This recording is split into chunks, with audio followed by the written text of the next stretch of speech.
The strange, elongated ship hovered in the Earth's atmosphere, the gleaming metal surface reflecting the blue and white streaks of lightning in the storm clouds below. It had come without warning. No signals, no precursor, simply a mass descending from the stars, drifting like a glistening comet towards a world that had no idea what awaited it. A world that had, until now, been blissfully ignorant of the interstellar stage it was about to be thrust onto. The aliens, their technology light years ahead of anything humanity had ever conceived, had arrived under the banner of diplomacy, or so they said. Their species, the Aurelians, had traversed the vast distances between galaxies for one purpose: to make first contact. They had studied Earth for centuries, observed humanity's progress through radio signals and transmissions, even eavesdropping on the chaotic broadcasts of humanity's wars and conflicts. But none of their data had prepared them for what lay beneath the surface of this world. They had anticipated a planet of tribes, divided by petty squabbles over resources, fighting each other for control of lands and ideologies. The Aurelians had seen it all before, species in the early stages of development, too focused on their own survival to understand the greater universe around them. Earth, however, was different. The planet was on the cusp of something significant. The Aurelians believed humanity was ready to join the galactic community. The first encounter was peaceful. The Aurelians sent a delegation of their highest-ranking diplomats, a group of serene beings with elongated limbs and shimmering translucent skin that reflected the cosmos. They stood atop a hill in a deserted area of the Mojave Desert, where a select group of military officials and government representatives had gathered to meet them. The humans, nervously curious, stood in a loose circle, waiting for the first word. Their weapons were holstered, though some of them clenched their fists, unsure of what to make of the extraterrestrial visitors. At the center of the gathering was Captain Adrian Thorne, a battle-hardened Marine who had seen more than his share of combat across the Earth's war-torn landscapes. Thorne had been chosen for this mission due to his extensive military experience, and while others in the room may have been diplomats or scientists, he was one of the few who understood the depth of human resilience. The Marines had been bred for war, trained to fight for survival, to adapt to whatever threats came their way. And Thorne had learned one painful truth in his years of service: the most dangerous threats didn't always come in the form of weapons. They came from minds that could think, adapt, and ultimately destroy. As the Aurelian envoy made their way toward the gathering, their smooth, ethereal movements were almost hypnotic. The humans stood still, unsure whether to greet them with open arms or defensive stances. They exchanged uneasy glances, the tension in the air palpable. The leader of the Aurelians, a being called Ceylon, stepped forward, his voice resonating with a strange harmonic hum as he addressed the group. "People of Earth, we have traveled across the stars to seek knowledge and share our wisdom. We come in peace to offer you the gifts of the universe, to help you rise above the conflicts that plague your world. You are not alone." Thorne, standing at the back of the group, observed the exchange. His instincts, honed through years of combat, told him that something about the situation didn't sit right. The Aurelians, though undoubtedly peaceful, were naive. They believed humanity was still in its infancy, unaware of the darkness that had been seeded deep within the human psyche. They had seen war on a global scale, but they had yet to understand the true nature of human conflict. "I'm sure we can have a productive conversation," Thorne muttered under his breath, just loud enough for the man standing beside him to hear. The man, a government liaison named David Winters, shot him a worried glance. "They're just here to talk, Captain," Winters said. "This could be our chance to make history, to make a lasting peace." Thorne remained silent, his gaze never leaving the Aurelians. "We've made peace before, Winters. But we've also made a lot of enemies along the way," Ceylon continued, his words dripping with the confidence of someone who believed in the inherent goodness of his species. "Our people have lived for millennia without war. We have no need for violence or destruction. It is your own kind who seem to be trapped in an endless cycle of conflict." At this, Thorne stepped forward, interrupting the exchange. The voices of others were silenced as his commanding presence took over the moment. "You're right about one thing," Thorne said, his voice steady and calm, but carrying the weight of experience. "Humanity has a history of conflict. But what you don't understand is that war is more than just bloodshed. It's something much darker. And it's something we can't escape from." Ceylon's translucent eyes seemed to flicker with confusion.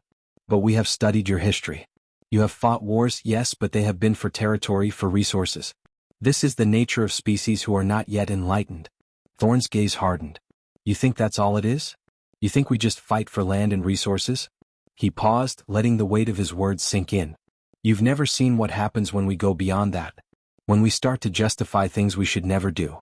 What we call war crimes? The word hung in the air like a heavy fog, its meaning lost on the Aurelians. They had no concept of war crimes in the way humans did. For them, there was no need to cross moral lines when all conflict could be avoided. But for Thorn the word meant everything. It was the scars of human history that could never be erased, the choices made by men and women who had looked into the abyss and seen not just a fight for survival, but the darkness of their own souls. The Aurelian diplomats exchanged uneasy glances, their voices dropping into soft hums as they tried to process the implications of the word. They had never encountered a species that carried such weight, such guilt. They had assumed that humanity's conflicts were the product of ignorance, of inexperience. But war crimes were something else entirely, something that could never be justified no matter the cause. Thorn continued, his voice low but firm. You'll see it when the time comes. When the lines blur and you're forced to make decisions you'll regret for the rest of your life. And you'll do it not because you want to, but because you believe you have to.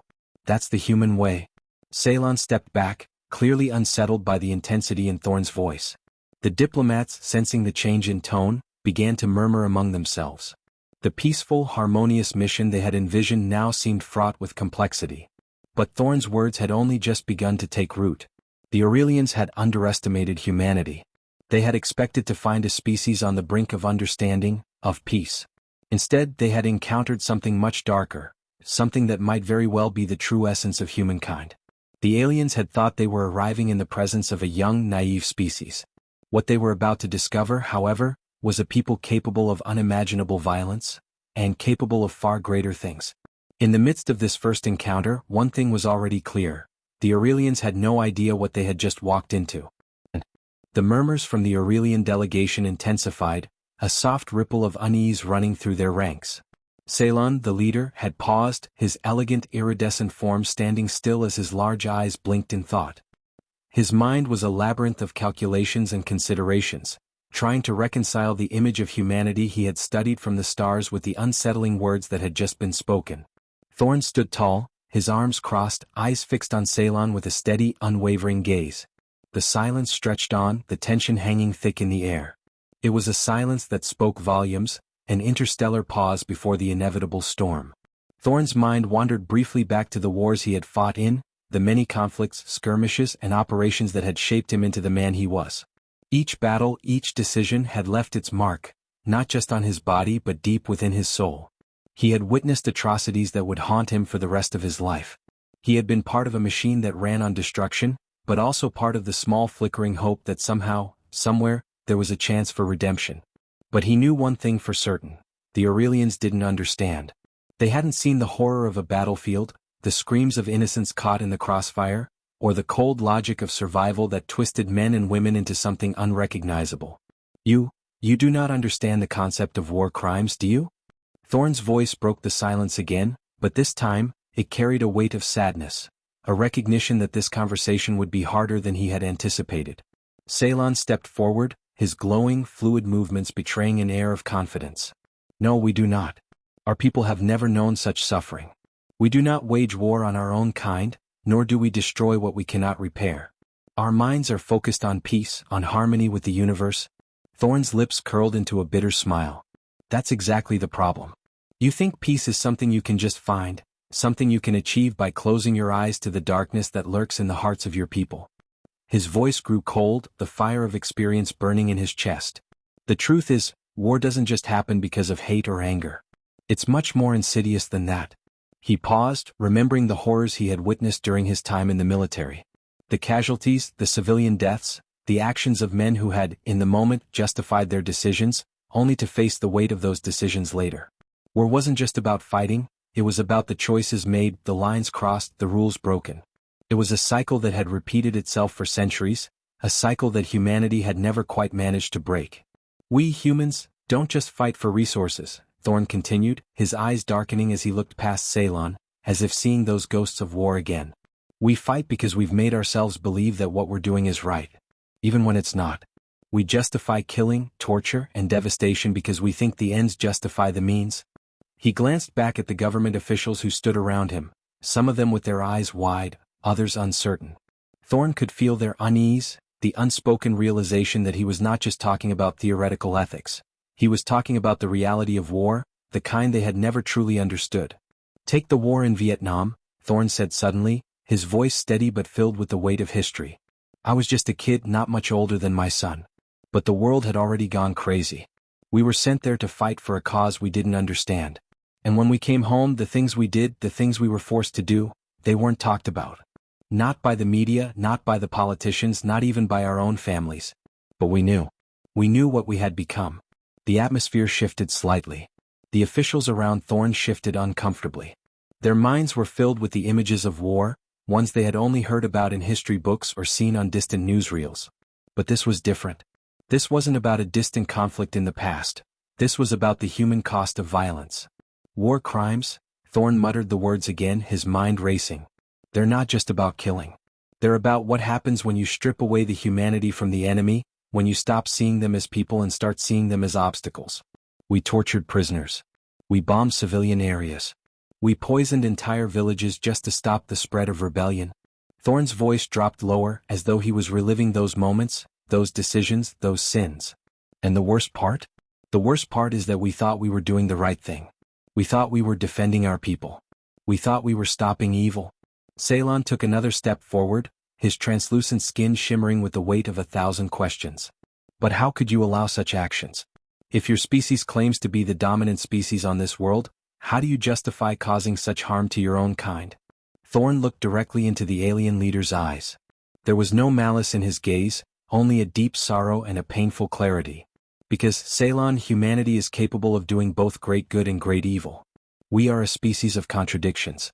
But that's the thing about us, we can learn. We can make mistakes and then if we're lucky we can grow. For a long moment, the only sound was the wind swirling around the desert, the sun sinking lower into the horizon. It was almost as if the universe itself was holding its breath. Thorne continued, his voice quieter now, softer, as though he was speaking to the ghosts that haunted him. We've made a lot of mistakes, a lot of things we'll never be able to undo. But the reason we've made it this far as a species is because we keep trying. We try to understand the consequences of our actions, we try to make amends, we try to learn from our darkest moments. Ceylon seemed to reflect on these words, the usual calm and confidence in his eyes now replaced by a flicker of something else, something akin to doubt. You think that your people can change? That they can overcome this darkness within them? Thorne nodded solemnly. I don't know if we can ever completely erase the darkness, Ceylon. But we can choose to fight against it. We can choose to not let it define us. The silence that followed was heavy, laden with the weight of history, of human suffering, and of the possibility that perhaps this moment, this encounter, was more than just a diplomatic mission. It was a reckoning. And the Aurelians, despite their advanced technology, their peace-driven philosophy, were about to be introduced to the true nature of humanity. The truth was, humanity had fought wars for centuries, driven by a need to conquer, to survive, and to protect. But there was something else lurking beneath the surface of those wars. Something darker, something that even the brightest minds couldn't fully understand. The war crimes that Thorne spoke of were not just relics of a troubled past. They were an indelible part of the human experience, woven into the fabric of a species that had yet to truly comprehend its own capacity for both destruction and redemption. As Ceylon and the Aurelian delegation absorbed the gravity of what had just been revealed to them, the first real fracture appeared in their perfect perception of humanity. They had come to Earth expecting to meet a naive, innocent species. What they found was a race with a troubled past, capable of both terrible cruelty and incredible resilience. The conversation lingered in the air like a suspended blade. Thorne stood, arms still crossed, his gaze unwavering as the Aurelian leader, Ceylon, processed his words. The others in the delegation remained silent, their glowing, otherworldly eyes filled with confusion and doubt. They had never encountered a species like this, a species that wore its sins openly, almost with pride, but also with a sense of grim acknowledgement that some wrongs could never be undone. Ceylon was the first to break the silence. Your species, you claim to learn from your mistakes. But what of those who are lost? What of those who are caught in the wake of your wars? Can you truly claim to be a species of peace, when your history is drenched in violence? Thorne's expression darkened. He had been expecting this. The Aurelians, with their perfect, utopian society, couldn't fathom the complexity of humanity's struggle.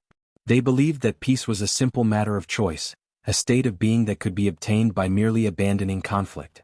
They couldn't see the underlying truth. Peace wasn't always a choice and for some, it was an illusion, a fragile dream that could shatter with the slightest touch. The lost ones are the cost of our wars, Thorn said, his voice steady. But we don't forget them. We can't.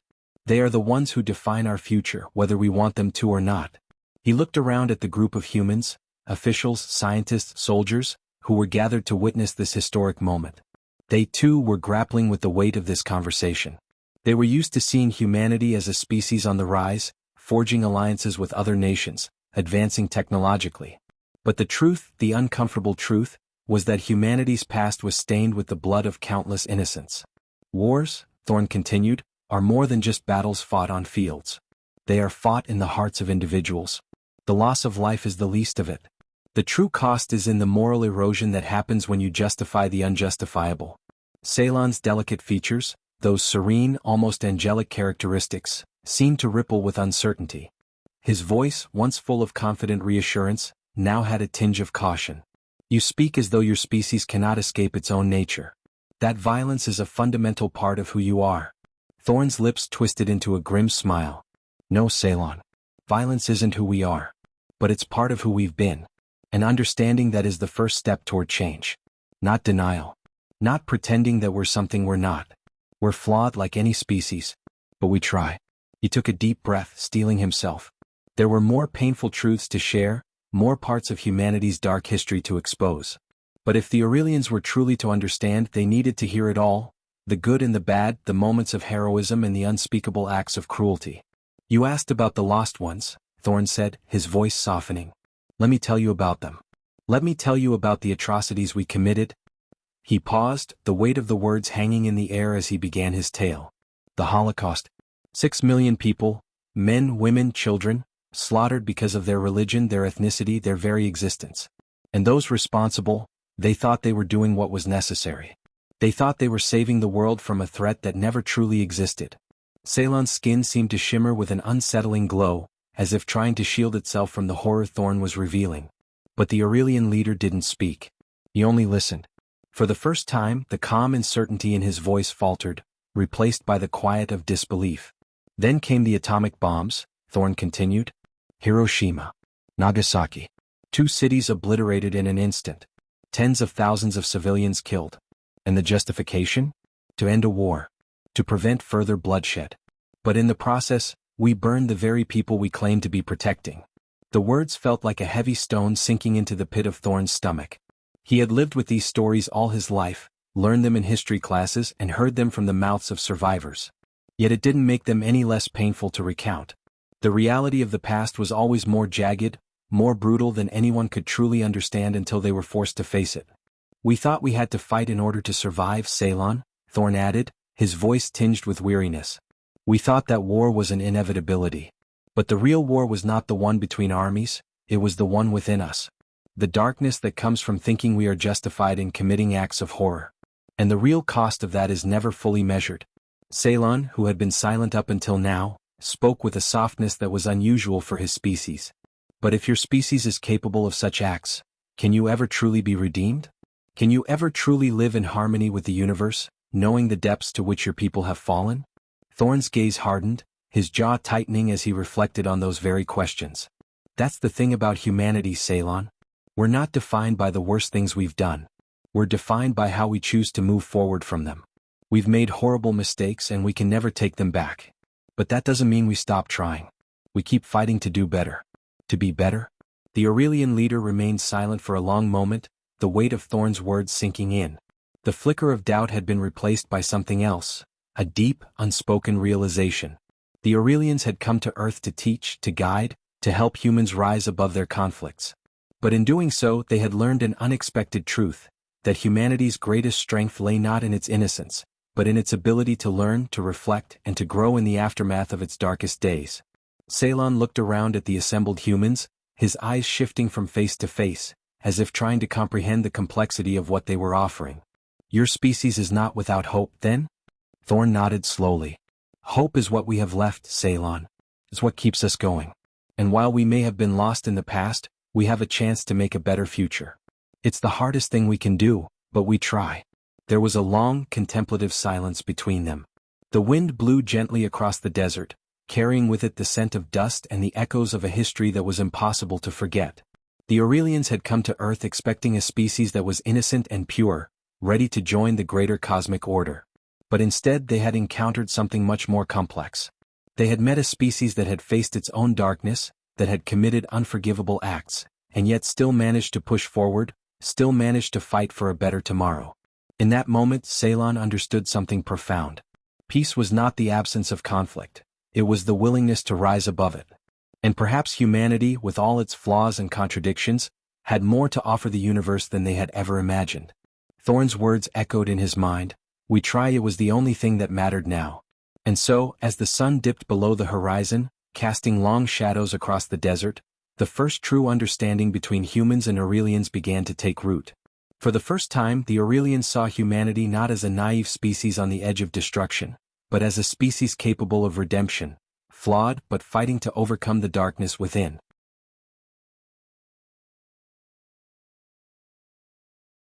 The road ahead. As the last rays of sunlight dipped beneath the horizon, the desert became bathed in the soft glow of twilight. The conversation had shifted into an eerie quiet, the kind that comes after a storm, when the world is left with a silence that's both heavy and revealing. Thorn and Ceylon stood at the center of this silence, surrounded by the hushed murmurs of their respective entourages. For the first time since the delegation had arrived, there was a tangible sense of understanding between the two.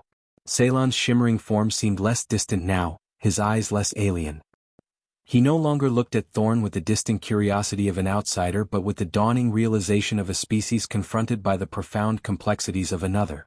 The Aurelian leader's voice was soft but steady as he finally spoke. Your history is darker than we imagined. But perhaps that is why you have the potential to become something greater. Thorn met Ceylon's gaze, the weight of the moment settling heavily in his chest. The words, spoken with the quiet authority of someone who had seen too much to ever be truly naive, were a glimmer of hope he hadn't dared to believe in for years.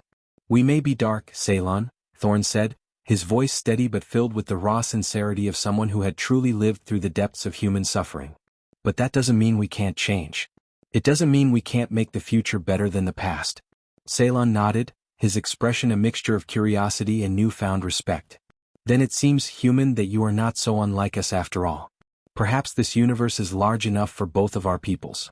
If we can learn from one another. Thorn felt a flicker of something deep within him, an emotion he hadn't experienced in years. Hope. True hope, not the shallow kind that politicians often peddle to the masses, but something born from understanding and reconciliation. It was the hope that humanity, despite its flaws, could rise above the weight of its own history. It was the hope that the future could be something more than just a shadow of the past. As the Aurelian delegation prepared to leave, the air was filled with the soft hum of their ships as they prepared for takeoff.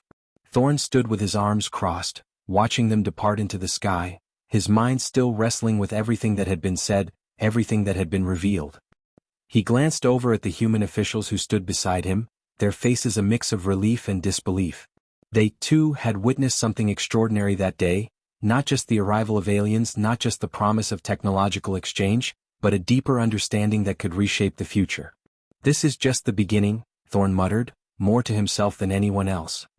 He knew the road ahead would be long, that the scars of humanity's past would never truly fade, but for the first time he believed in the possibility of change.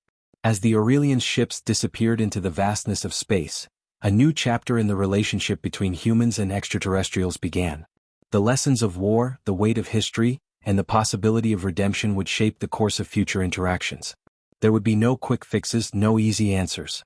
But in that moment there was something rare, a shared recognition that despite the darkness, there was a way forward.